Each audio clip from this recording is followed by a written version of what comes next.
conversations really taking place this week. It's exciting. We're going to be able to share them all when they all come to proper fruition in the coming weeks, probably next week. But there's a lot of back end work going on right now as we continue our ticking boxes off our roadmap. Good on you, bro. You've got your hand in a few different baskets, man. Love to see it. Good shit, bro. Keep it up, Yeah, man. Hustle. appreciate it. Yes, sir. Yes, sir. Normally how these things run as well, we have our community listening in. They're all on mute until an end sort of phase of the interview, saying about 40 minutes or so. These guys will jump unmute, ask you a couple of questions before you get you going. But before that, it'll kind of just be me and you, chopping it up, starting at the beginning and kind of giving these guys an insight, across your role now as a record label manager. Talents. You're always on the hunt for new talent. You manage a bunch of a crazy roster of artists. So we're going to start at the start and work our way into your evolution in your career from the artist back in the day to where you are now. And then yeah, kind of just getting an insight as well into all those other things you're looking for rising artists as well, and how they can come correct to when they're presented with an opportunity like yourself, if you're in the same room or anything like that. And I Yeah. think that's the most value for everyone listening here, or it goes onto our YouTube as well after, for people who missed the live interaction now. Um, so it's going across multiple platforms. It's way better for them to be in here to be able to ask you straight up. But this is all Mm. going to be recapped for anyone who does miss it. Good stuff, bro. Looking forward to it. Let's do it. Let's do it. So yeah, just do a little housekeeping so we can start our video here. But welcome back to another Hoodstarz AMA. We got Jelal from New Levels. We're going to be talking to him about his rise with his new record label, New Levels, and his long list of artists. So thanks for coming on, man. Yes, sir. Thanks for having me, bro. Absolutely, absolutely.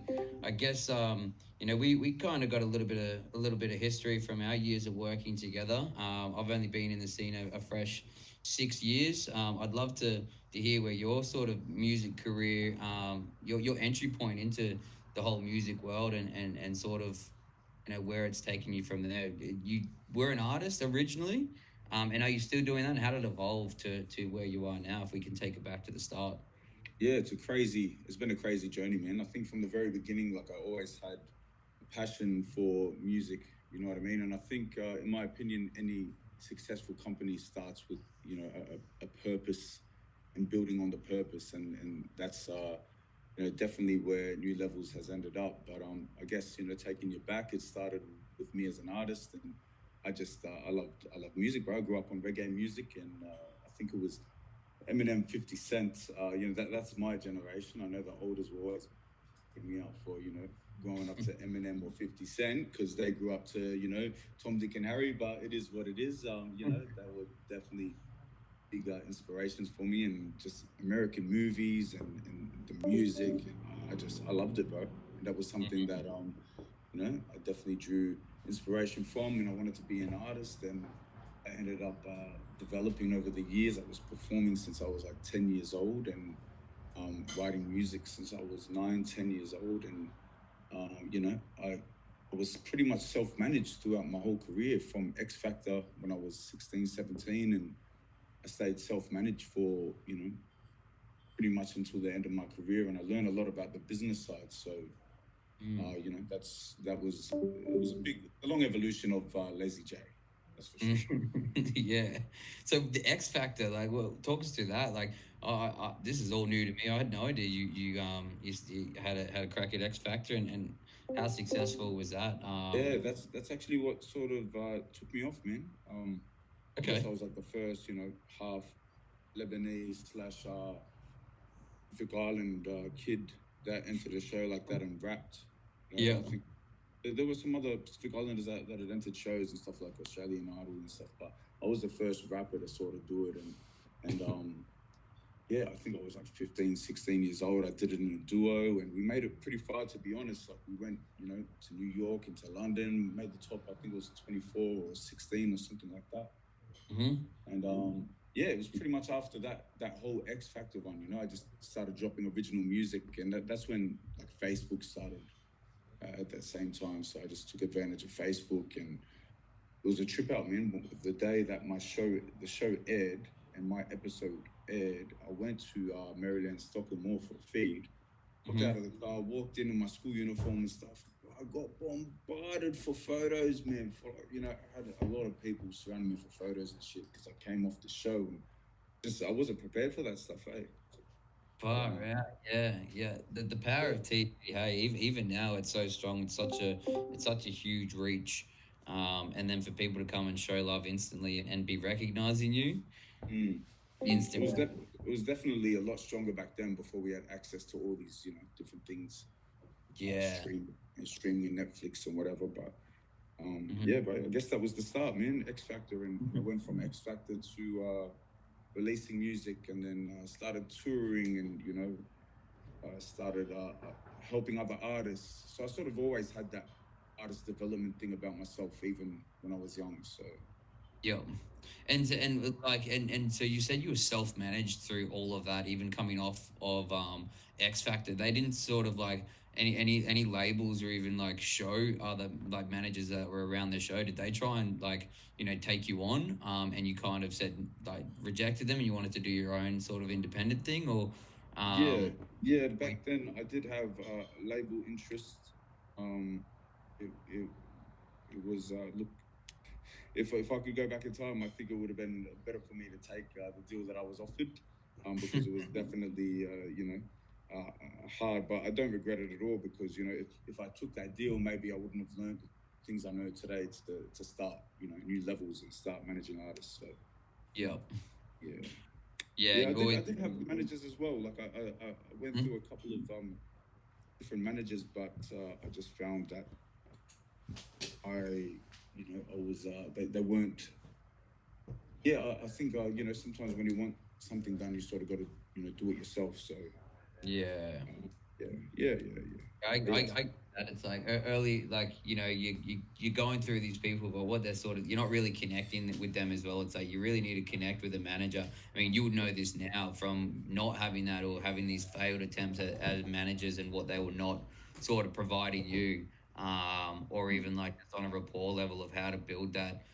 Manager artist relationship for you to be able to trust them and go, you know what, I do want to sign on to you because you're working for my interest and not the label's interest. And um, yeah, like, I feel like those moments of what you couldn't find, do they sort of play into the person you are now as a manager and what you provide for your definitely, yeah. def- definitely, because it threw me in the deep end, and I really had to figure it out. And I just thought back then when I was an artist, I was just thinking, what can I do to get my name out now? You know what I Yeah. mean? Like, printing, maybe printing stickers, getting CDs done, trying to perform Hmm. here, trying to, print posters. And I literally went doing, sticking up posters to light poles and shit by myself. And Yeah. just figuring out new ways to market and all that shit really taught me, what's the most powerful marketing strategy and what's a waste of time and I can take those lessons and invest it into my artists today. So Yeah, yeah, it's all from the groundwork as well. It's not, yeah, the actual experience of what, yeah, what gained you traction from, and knowing the effort, the amount of effort that has to go into it without, yeah, wasting your time to do it all again, for your I new feel like artist. that's like with any company really, like any Yeah. successful business, they really got to do the groundwork. You know what I Mm-hmm. mean? They got to go through the working 8 days a week, fucking picking up the phone at 1 a.m. or doing things that other people aren't Yeah. doing. You got to really put in that time and the hard yards at the beginning to really Mm-hmm. get it off the ground. You know what I mean? So Yeah. yeah, it Yeah. was all. I don't regret anything. Is that? No, yeah, I was just sort of reading the long term goals of like the lessons you learn at the start. You got to do those hard yards because Exactly. it's never going to be an overnight success. Like you've got to learn those lessons and then continue to apply what you learn from, right? Yeah, exactly. Exactly.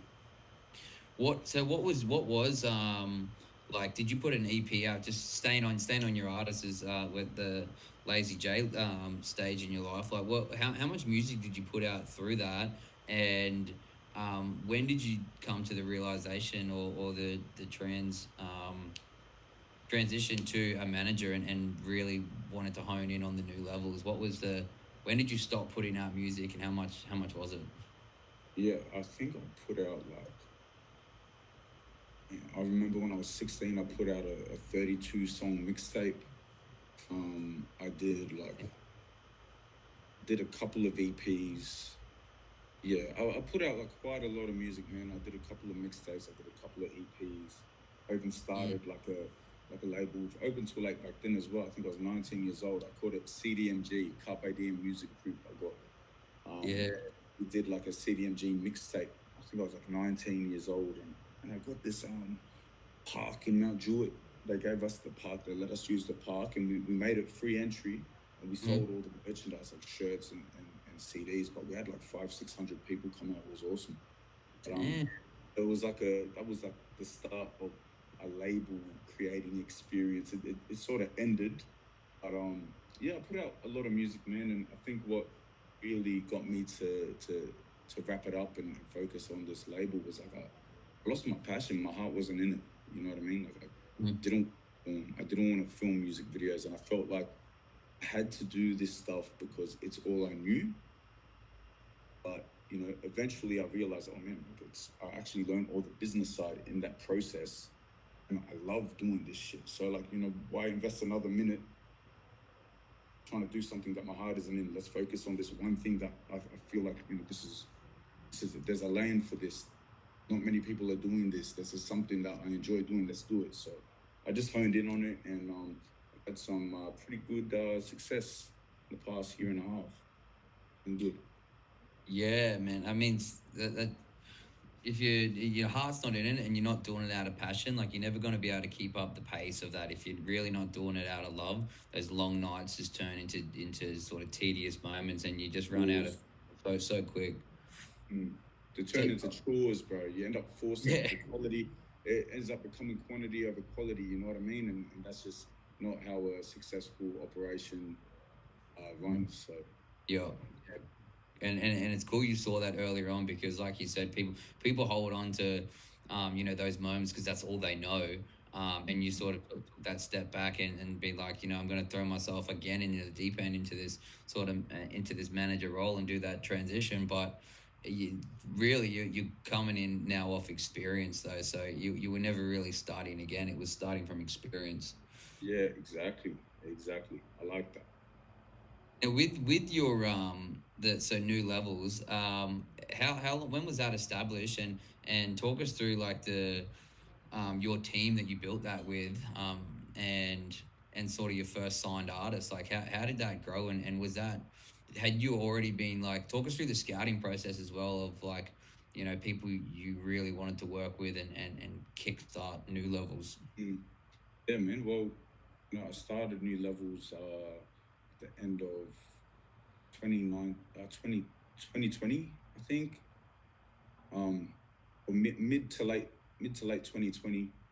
And just the cool thing about it, bro, is over the time, I developed all these different relationships, and I had that experience as an artist. So these some artists, they just trusted me because I've been through that myself, and I had good friendships with the four artists that I manage and I'm fully involved with like Open Too Late, Mm-hmm. Amani, Say Lagoon, Larissa Lambert. So these are people that I knew over time because we worked together and stuff. So they trusted me, man. It was an easy relationship. It wasn't like I had to go out and scout them and find them and convince them. It's Yep. just like, let me help you with this. Yeah, for sure. Let's do it. Okay, cool. And next thing, new levels just developed, and I started learning day by day, and I started bringing on more artists that I found either online. Actually, a crazy story is 2 weeks ago, because I find this to be a crazy story because you don't really see A&R stories like this that much anymore because of the internet and stuff. But I was Mm-hmm. in I was in Parramatta. I was in Westfields. I was heading down to the gym, and I walked past this kid that was singing. and he sounded crazy, and I was like, man, he definitely has that like Ed Sheeran, Bon Iver appeal, and this is different, and that's sort of Mm. what I like to look for when I'm looking at artists and stuff. It's just things that there's not too many of these, or that to find someone like this, it's pretty rare. So, anyways, I Yeah. started filming this kid, and I put him on my Instagram stories and shit, and I went over to him afterwards. I said, "What's up?" Got his Instagram details. We started talking, and next thing, we met up for coffee a few days later. I met his managers, and yeah, it happens to be my new signee. So yeah, I'm always looking for something that's different, that stands out, that's unique, that's in its own lane. Yeah. Um, yeah, definitely in its own lane. I just feel like there's a lot of there's a lot of one thing. You know what I mean? There's not Mm. too much original. Nothing's truly original, but there's not too much original artists. And yeah, I think this kid is going to be something special. So yeah. Yeah, essentially you're finding those diamonds in the rough, and there's like they're in the middle of their hard yards, and it's even cool that he even had management team as well. Was it his friends, or was it actual management, It's actually, yeah, no, it was sort of his friends. It was like the guys that produce his music. So Yep. yeah, they're two people, but yeah, they produce his music. They don't come from a manager background, but they come from a singer songwriter background. So it's cool. They understand the game as well, and we just sort of Hmm. all understood each other because we've all come from like an artist background. So it was good. And what are you allowed to share who that is yet, or is it still kept pretty I quiet? think I'll yeah, probably keep it quiet for a little bit. Yep. Yeah, yeah, Yeah, that's but what do. Yeah, it's but in it, the pipe in yeah, the yeah, pipeline. yeah. It should be something to announce publicly in the next week or two, but definitely excited about it. Yeah, yeah, that sounds awesome, man. And is this like he's going to be your new signee? How big is your roster right now outside of those, the first few you listed off, the Amanis, the Open Till Lates, the Say Lagoon, and the rest. What's your artist count at right now? Right now is 10 artists. 10 artists. Okay. There's 10 different artists, yeah, and they're all sitting in different genres or in their own lane, within different genres. So it's they've all got something unique.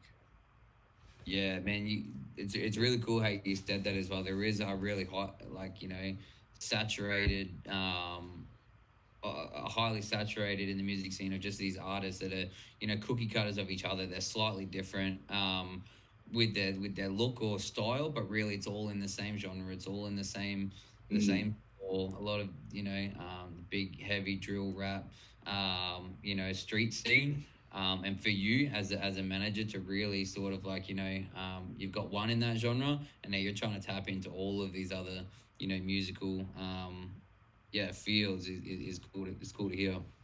I didn't even think I have a drill artist actually. No drill artist yet, so you're still on the Yeah. lookout. No, like to be honest, I'm never actually looking. Yeah. It's just I just come across things.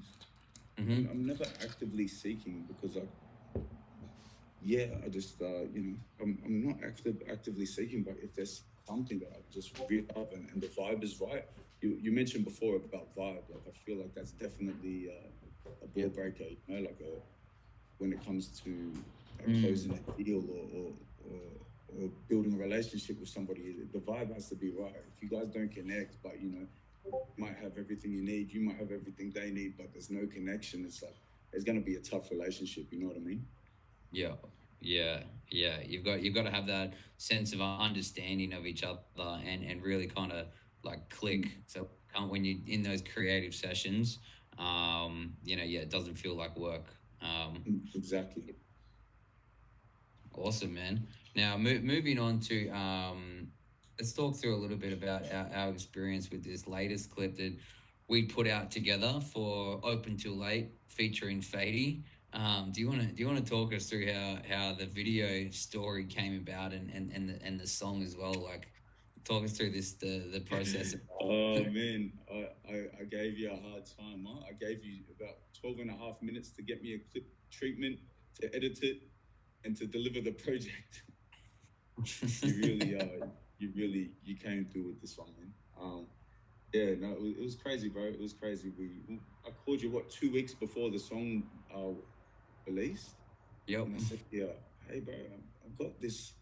You know, we've all caught up and we've got this idea for a video. We just feel like I just feel like it's not piecing together. I need someone that's gonna piece it together and make it a visual, not just like a bunch of random shots. And Mm. man, you really saved us, bro. And you were inspired, man. I think you really wanted to work with Open Too Late. When I was speaking to you, that's the vibe that I got. So we ended Definitely. up got a treatment together within 2.5 minutes, and you had something to me by the end of the week. Let's say that, and we delivered. We were a bit over the deadline, but man, you killed it, and it was all worthwhile. Waiting an extra week for the final product, but it looks amazing. Yeah, and that's the whole from the get go, from the call. We knew we were always stretched for time. But I was so excited to work with Open to Late, especially where he's going down the route of, you know, stepping out of his producer role and becoming, you know, Artist, an artist himself, and I was super humbled to, be a part of that launch pad with him. And it was, yeah, it was really, yeah. For me, it's another iconic moment in music history where Open Till Late has started so many people's careers, and really played his a heavy part in the Australian and international music scene. And now for him to put out his first video, and for me to come on and essentially co-direct it with you guys, and co-produce with New Levels and yourself. And yeah, I feel like we're going to look back at this clip in years to come and still be really proud of our product, outside of all the speed bumps and hiccups that got us to the finish line. The back end of things, we had a VFX team over in New Zealand. I have an editor in Queensland, and we are in Sydney. So we were editing across multiple states and countries, with data wrangling and swapping and things. And it's always, yeah, it's always tricky, even with a short deadline, just to edit it yourself, but then to I'm add in pretty these. sure Mother's Day was in the middle of that deadline too. So It yeah, was. that's why. That's why. It was, yeah, we were just getting thrown so many hurdles. And yeah, I still feel, yeah, I love that video clip. I was actually just playing it to someone just before here. I was actually having a meeting with so funny, IE.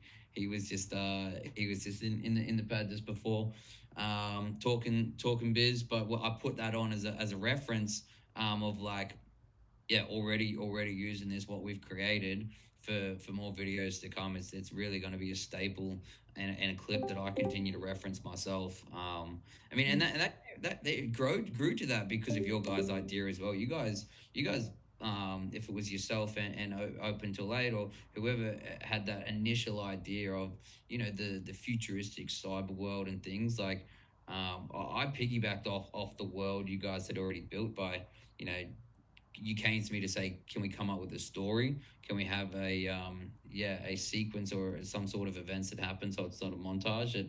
But Yeah, I really like it when you have you guys something to came work off. with a theme. Yeah, yeah, a strong theme. Yeah, and that's yeah, it just makes our job, like my job, 100 times easier. And it was super fun. So I'm looking forward to the next. And I've been seeing Fady as well. Like, he's been on a couple of TV shows, right? Putting the Yeah, word so out. he's over in Romania at the moment. Fady's he's touring Europe at the moment off the back of that song. And yeah, he's been on the breakfast shows. What's equivalent to like the morning show here on TV and shit. So he's Mm. actually promoting the record, and he's got the video playing on the big screen in the background. It's going off, and it's being received really well. The European crowd is resonating with it. It's doing well, bro. It's doing awesome. Yeah, yeah, and that's. I mean, sometimes I can be a bit oblivious sometimes to artists, but when I research into Fady and who he is, and he's an OG in the scene. He's been around for years, and he's internationally recognized with, some smash hits for over the last couple of years. So, how did that link? Like, was that coming through you, and your time spent in the music scene to tee up that connection, or where? How did that come about? Yeah, man. Actually, Fady and I have a song from years ago, and it was a song that popped him off. Like Fady's been in the game for a minute, And Mm-hmm. when I was it was actually 10 years ago. It was 2012. We did a song together called "Laugh Till You Cry," and the song went absolutely nuts in Romania and all over Europe, and was like charting #1 for like 13 weeks straight. So Mm-hmm. he made a full career off the back of that song, and every record he released just became, huge. So Fady and I didn't talk for years, and we recently touched base, and that song ended up coming from it. Man, that's how it is too. Years later, it's like, they're the good people. You can just start back off where you left off. You jump on a Mm. phone call. And it's not like the whole catch up. Oh yeah, fill me in on this. It's like, hey bro, like, should we get in the studio? Yeah, let's do it tomorrow. Was that sort of what it was like as well? Yeah, it was actually pretty much like that. But you know, in any industry, it's always about who you know. You know what I mean? Not what you know. You can know everything, but if you know the right people, it can take you further. So yeah, Yeah, that's 100%, man. You gotta know the right people and stand in the right rooms at the right time. exactly. Yes, sir. Now coming back to your like the new levels in your artist roster, like where do you see that growing to? You've got ten artists under your belt now. Do you see it kind of getting even bigger and bigger? And are you going to be expanding your sort of like your internal team of like managing these artists? I've just started doing that. Yeah, so I brought Yeah. in the first employee last week, and I've got a goal by the end of the year. And I want to have a certain amount of people on the internal team.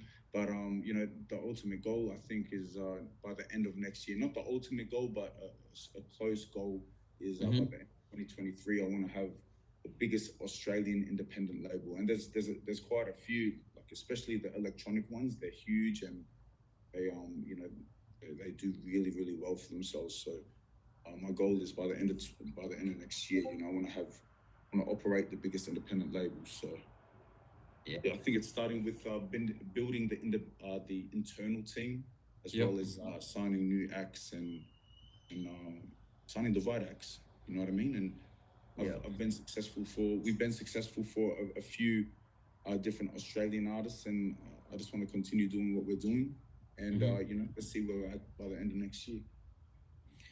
Yeah, that sounds awesome, man. I definitely think with the rate you're building new levels at, and the level you're doing it with the curation of not only artists but the like the artists and their theme around them, like the marketing behind them, and like each individual artist having their own look and sense of authenticity about them. It shows a testament to, like, everything you're saying tonight is, you want someone from each genre and you want them to be in their own lane.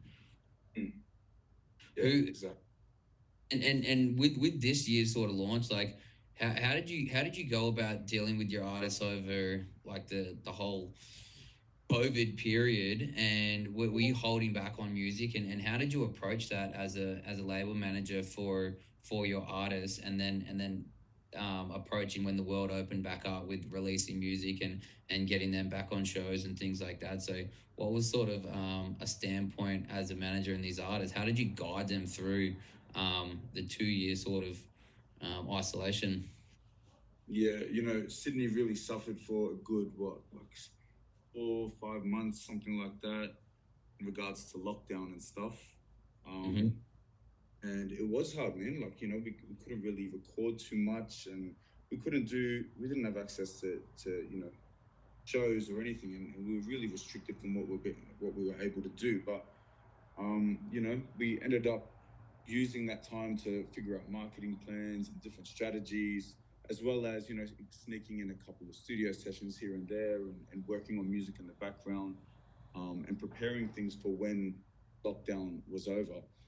I think the one thing that really got me through the year, and really helped develop the label, was the success of Larissa Lambert's first release, or second release through New Levels. So that week song really pulled numbers, and it charted globally. Like I think it was number 8 on the Spotify global charts. So like we were able to grow and build off the back of opportunities from that song, and I really developed the company through that as well, and used those opportunities to build other artists. So you gotta there's pros and cons and everything, and you just got to realize when you can, build off something negative. Yeah, exactly. Yeah, you turn that negative into a positive, and Yeah, change. Yeah, not get affected by things you can't change, and roll with the punches. exactly, bro.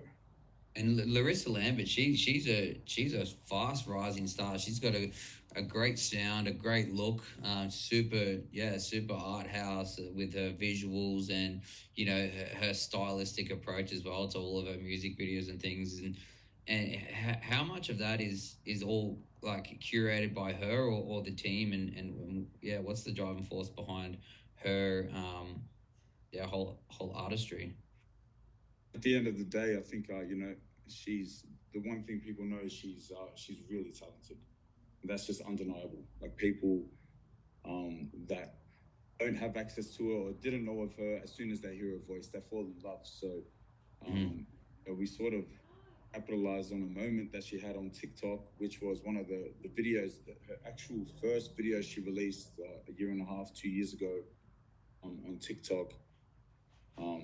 People started picking it up, and I just noticed how it was going. It was like the views were going up like dramatically. It was just rising really fast. And I said, we need to finish this. We need to do a full version. Let's get it up on YouTube, and then we put it on YouTube, and we're like, shit, it's blowing up even more. Let's clear the rights. And so I pretty much like cleared the rights to use the song and distributed it, got it onto DSPs and music providers, and just got in touch with a few people that I knew to sort of help market it. And yeah, it just did its own thing. Yeah, yeah. Or organically, just like people are drawn to talent. I mean, yeah, she's definitely a standout with her natural singing ability and Mm. songwriting as well. It's yeah, you really got onto something good there to nurture and it looks like a very um prosperous future ahead of her. Yeah, I think everything about her is very likable. You know what I mean? People just, it doesn't matter if you listen to country music or you listen to rap, or when you hear her voice, you love her. When you see her face, you love her. She's just a very likable person, an artist. So yeah. Yeah, an undeniable star. Some people just have that star power about them and a presence and a real humble approach as well. It's really cool to see that when they have they're ticking the first two boxes of the undeniable talent and the presence, but they carry themselves in such a humble way, and that's a testament to the people you're surrounded by as well. Good people, in Yeah, it for the right reasons. exactly, man. Now, with your internal team as well, of like we know Open to Late is becoming his own artist. Did you sort of lose out as well on the producing side of him, and is it potentially you're building your roster of sort of back end music producers and things as well, or do you outsource that and or yeah, what's the talk us through No, the like process? that was never. We didn't lose out. Like that was Okay. actually my idea. Um, to Yep. to, to focus less on production, Yep. and build him as an artist because he has Great. so much potential to. I think my vision for him was always like us. I listened to Calvin Harris and I listened to these EDM DJs, and I'd always see what's his name, David Gatto. Is it David? David Guerra. Guetta. Yeah. David Guetta on. Always seeing him in the charts. I'm like, bro, Mm. like you you should focus more on this. You've got a lot of potential to be, someone like this instead of Mm-hmm. producing and being the background guy. Let's be the artist. You've got a lot of potential, Mm-hmm. and I think he didn't even see it from the start. So like it took a lot of convincing for him to finally see the bigger picture. But yeah, I always said to him, look, you're not gonna get the same consistent income for a while, but Yeah. it's a short term loss for a long term gain. Like right? It's a Mm-hmm. little bit of a setback, but you know we're going to end up reaping all the benefits from it if we just focus on this one path. And he Mm-hmm. ended up he sees it now like really clear, and everything's starting to make sense for him. We had our first gig at the Ivy as a DJ, what, like You a month ago or 3 weeks ago, and he killed it. There was 900 people there. It was wild. He ended up taking photos for the next hour after he performed. So like he definitely yeah. sees it. He sees it now. He never did that shit before, so it was good. Uh, yeah, we spoke to him about that show as well, and he was he was talking us through the process of like taking control of the set, and first show nerves and things were setting in, and as soon as he hit play on the D on his mix and started going in, he had the crowd just under his under his guidance, and he the way he was talking about it as well, it was like a whole new, I don't know. You could hear the passion in his voice about like just being an artist now, being able to play for people to instantly react and play the energy of the show. Like Yeah, he spoke about seeing the crowd and then sort of adapting to that as well. And that's all his skills as a producer, being in the studio and guiding those sort of meetings. And now you apply that to 900,000 plus people to when he's playing sold out shows. Like yeah, I think he's definitely built for that, and his ideas as well for storytelling so clever in music. And we now when we're giving him these other when he's got these other mediums, sorry, of like these visual storytellings, it's for me, I really I can't wait to even see what he does for his next sort of visual piece. And an outlet for him is he's one definitely I was super excited to work with, and I really feel so strong about his career to come too. yeah, It yeah, for sure. like Australia, it's still so wild that our only our not our only but like our biggest star currently right now, obviously the kid Leroy, he's coming back next week to do the end of world tour. But like there's all these people in your roster and who we're all surrounded by like us, like I don't know how the world still hasn't caught on to everything we're doing out here in Australia. Like the videos, the music, the artistry, the presence. It's like second to none. It's on the same level that the rest of the world's doing. It's only because I feel like do you feel like this as well as like what's I holding think it I think the back? past 2 years has definitely seen a change, a huge shift. People are definitely recognizing it and looking to Australia as well. Like especially after Kid Leroy has like the effect and the impact that Kid Leroy left in the scene and in the industry over there. Like people are definitely looking over here. Like I had a lot of a label interest for Larissa. Pretty much every record label from the US was interested in her and wanted to work with her. So like I know that they've got eyes on Australia and they're recognizing and they're appreciating what's going on over here. I think it's just a Mm-hmm. matter of like whether they're willing to take the risk and to delve into the scene and invest. But yeah, man, I get what you mean, and it was like that for years. I think the past 2 years has seen a bit of a shift. Mm-hmm. And yeah, people still have. There's a shitload of people still have to catch on, but for sure. But I also think that the amount of eyes we have on us at the moment is more than pretty much ever. Yeah. Yeah. Mm. Awesome, man. Now, coming back to like artists sort of getting into this, and like we have a couple of like producers in our community as well. We have some early bird artists who are really just at the start of their careers and things as well. What's some advice you can give people getting into it and staying motivated and hungry in this this the tough industry the music world is. Yeah, for sure. Music is a business. It's of course it starts like any other business. It starts with the idea of something and the passion and the interest and the love for something. But ultimately, it is a business. No business succeeds without a business plan. There's goals that you have to set. There's a plan you have to set. You have to know. You got to know that you have to market yourself and use. If you've got to use social media platforms and you're not used to using it, you've got to figure out a way to market yourself. You have to adapt. Can't get Mhm. lost. It's not all about streaming and getting playlisted and stuff. Just treat it very seriously and with a lot of respect and still keep the passion and the heart for it. But ultimately, remember it's a business at the end of the day, and you've got to set goals. You've got to set targets. You've got to work towards the bigger picture. Nothing happens overnight too. So if your first release or your second release or your eighth release doesn't work, keep working. What can you do for your next release that you didn't do on your last release? What worked on your last release that you can implement into your next release? Like it's a long game with music.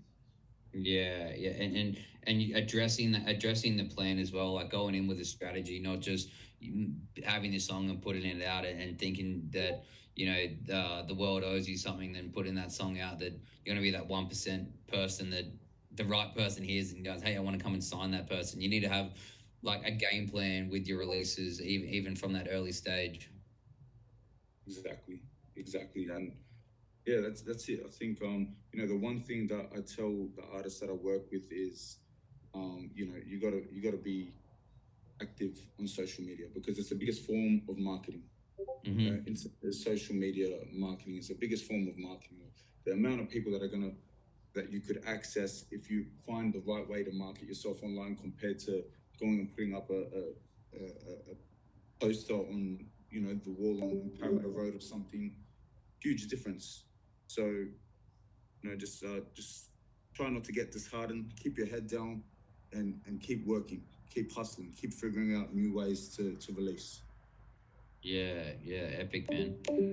Now I'm gonna switch over. We'll stay on this chat, but I'm just gonna head over into the hood chat. I had a couple of questions in here from the community. I'm just gonna read them out.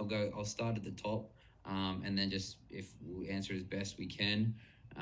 We've got sick one in here. He's asking, what do you recommend indie artists do if they're potentially looking to get signed?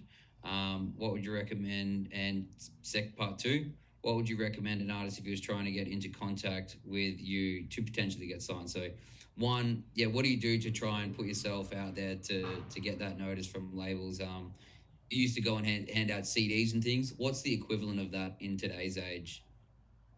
Social media, building a platform online, building some sort of leverage. You know what I mean? Like it's so hard to market an artist from scratch these days that if you already have some sort of leverage and you can see, okay, they've got a few releases under their belt. Maybe they've playlisted. Even if they haven't playlisted, that's fine. That's what the labels. Sometimes that's what the labels for. But being active on social media, even if you're not popping, even if you don't, you're not going viral, you don't have popping socials, but to be able to show, hey, you're trying something on social media, you're active, or you're releasing music, you're active. Okay, cool. That's worth investing some time into if they're talented or if they're the right fit for the roster. Okay, cool. I can invest some time there because they're actually putting in the work.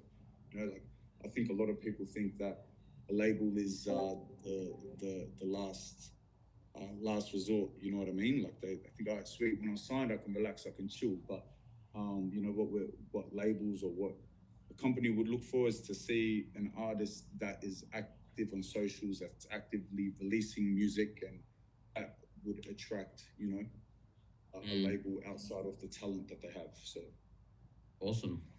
Yeah, great answer, man. I hope that shed some light on that for you. Sick one in there. Now I got another question. Have you heard the song with Saxon Sailors? Saxon Sailors track yet? Have you heard yeah, that shit is crazy. That is that? crazy. Who's Let's that? Who said that? go. Who said that? That we was got me, bro. Sax. Yeah, bro, that's hard, man. That's hard. I actually hit up Pat at the start of the week. He's got COVID, yeah. Yeah, yeah, yeah. Yeah, but I'm gonna speak to him about that. That's hard, man. Good Fuck shit. yeah, bud. Appreciate it.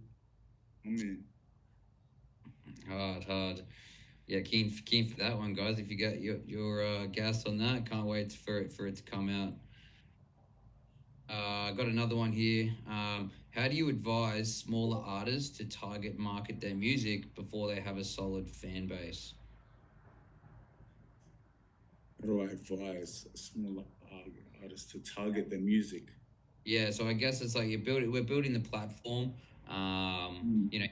You're saying like, yeah, build a social presence and an online presence. To what extent, even if you're not gaining that, the following traction, but still consistently put music out. But um, maybe Reese, if you want to come on here and sort of elaborate what you're kind of trying to ask here. That wasn't actually my question. That was from Aussie Immortal. Okay. I think, to be honest, the way you answered the previous question, I think summed it up pretty well. Yeah, Having I that was social I was platform, gonna and answer that question with a very similar answer. So yeah, no, for sure. yeah, Mm. I think what you said before just hit it on the head for sure. But I actually do have a question myself as well. Um, but it's kind of awesome how you were explaining how you met that guy, that singer who was kind of like Ed Sheeran, and then you organized to have coffee with him and talk to his team. You said one thing you looked for when you saw him was he was quite unique and he was somewhat one of one. So Mm. obviously that's great and all, but when you had like that coffee with him, was there something that he maybe said to you or something that differentiated himself from other artists that made you think, yeah, this guy really has it, or something about his mentality, or was there something that really stood out to you that you could recommend other artists to consider about their own, presence? I think it's a very a natural thing. It just what stood out to me when we were having the coffee is just his personality. Really, he just seemed like an artist, like he was meant to be an artist. Um, and that's something that just comes naturally. Like I heard Mm, the music as well, but if you're specifically asking, like at that meeting while we're having coffee, was there something that stood out? Like his personality was just it was just could just tell he was meant to be an artist, and that's something that I guess you can't really develop or create. It's sort of something that comes naturally. You know what I mean? mm, yeah, Yeah, but 100%. that doesn't mean that every artist has to have that personality. Like, no, not at all. Like, you know, that's just what stood out from him for me. So, It's that uniqueness of like, where you can sometimes, if someone's, again, back to authenticity, if an artist is singing one way but they're dressing another way, you can tell they're sort of, taking bits and bobs from everywhere to sort of mm, play an artist. But I feel the way you described this guy was like, yeah, it was something you hadn't seen. He was unique. He had a unique sound and a unique look, and that sort of carried on over into, yeah, his presence at the table, where he's not speaking a different way, or it's yeah, the authenticity is coming through of how he continues the conversation. And yeah, and I feel like that again. That's the biggest thing that everyone has said, that has come on our AMAs, is like, you just have to be yourself, and own, the cards you're dealt, and that's going to get you, the right following and the right people's attention, not playing. exactly, Yeah. exactly. But people can pick up. They can detect like Mm. if it's something that's forced or put on, or if they, if it's an artist's natural personality, people resonate or they click on. You know what I mean? Because at the end of the day, artists are human beings too. They do everyday human being shit too, and there's some things that people can just relate to and resonate with, and when it's forced and when it's put on and it's not authentic, people detect that, and it's sort of something that people don't buy into. Mm-hmm. Mm-hmm. Definitely, definitely. We're coming into the end of our chat, guys. So, if you have any more questions, of Jalal about anything, music related, career related, that he hasn't already touched on, let's, yeah, have a go now. Well, I'll ask one more. Jalal, so when starting, your record label, what did you find was the hardest challenge in doing so, and like transitioning from artist to management? Did you find it was going to be, easy sailing, or did you anticipate that it wouldn't be as, yeah, like easy to do? And if it was easy to do, was there anything that, yeah, challenged you that you didn't really anticipate? Oh man, it was pretty scary. I'm not gonna lie, because you know I was operating a whole new beast, and it was like I was constantly doing all these emails every day. I was shooting, heaps of emails, and I'm doing much more meetings than I was doing before, and I'm handling artists' careers. Their careers are in my hands. They rely on me. They expect me to deliver. So I felt like I had a lot more responsibility. It was also scary to know that it's something I didn't want to look like an amateur at the beginning when I was dealing with these labels that were interested in certain artists of mine and stuff. I was trying to look as professional as possible, but I knew that, I didn't understand every technical thing. Like, when someone's been operating a company or a business or a label for so long, like, and then someone else comes in, you don't understand everything the same way that they understand. That's experience. And so, I guess I just had to adapt. I was excited as much as I was a bit frightened, but, it ended up working out, and, here I am today. So. Yeah, it's awesome, brother. Thanks for answering that. More power to you, bro. Question, man. Awesome questions. Thanks. Awesome, bro. I guess we're coming to the end of it. I guess the last one for me will be what can we expect next from what's the next drop that we can go and tap in on from the artists out of New Levels? Is there a big release coming, or what's the next time frame Yeah. looking at the months? Yeah, there's going to be a release every week for the next 2 months. This Friday is an artist named Isadora. She's an R&B artist. I've got a Sailor Goon artist, Sailor Goon release with Donnell Lewis, who's a Kiwi, New Zealand. I've heard of it. Yeah, Donnell Lewis and Sailor Goon, Renzi, and then I think one of the biggest ones coming up is Opens Will Late and Larissa Lambert doing a track together in July. I think it's July 1st it's coming out. So that one is going to be huge. So yeah, a lot happening. Yeah, we'll keep an eye on that, and yeah, I'm really looking forward to diving into the Sailor Goons one. I've been seeing pop up a lot in the last sort of two weeks or so. So yeah, excited to see that next drop coming out from her. But man, it's been a pleasure having you on, getting some insight into your experiences navigating the music world, and hearing it straight from you of your team and your roster beneath you. Like man, you're really guiding the way for rising artists and Australian music to the world. Like without people like yourself, sticking at it and leading by example from your a somewhat lessons in launching your artistry career with Lazy J and not giving in. You're really sticking true to your word of like just keep working and find your own lane, and it's really paying off. And I can't wait to see where New Levels is in a year from now with that heavy roster. I really appreciate it. Thanks for having me on. I was a bit nervous before this, but it was awesome, and to see everyone stay tuned in throughout the whole thing. And I appreciate everyone's questions as well, man. That was awesome. Thanks for tuning in, guys. Thanks for having me, John. Appreciate it. Absolutely, no worries, brother. We'll be in touch, and thanks for your time. And I'll be seeing you next week when I'm flying back into Sydney. So I know we got a dinner lined up. I'm looking forward to that. I'll see you then, my bro. Take care. Thank you. Cheers, later, guys. brother. All right, gang. That was Jelal from New Levels, Lazy J. If you want to go look at his old music, take a look at Australian music history. That's what it's about. Appreciate you guys joining in again, and sticking it out in our hood chat. If you have any further questions and things, feel free to continue to ask us. These guys will be coming back and forth from our Discord as well. They're showing us a lot of love. So yeah, we'll leave it there tonight. Let's keep the hustle going. We've still got our mint live as well. So if you haven't scored a Hoodstarz, jump on and collect yours. There's plenty of things coming with our Hoodstarz team working tirelessly in the background of some really huge connections that are going to be coming in the next week. We've got some Hoodstarz merch on the way. Lots of exciting things. So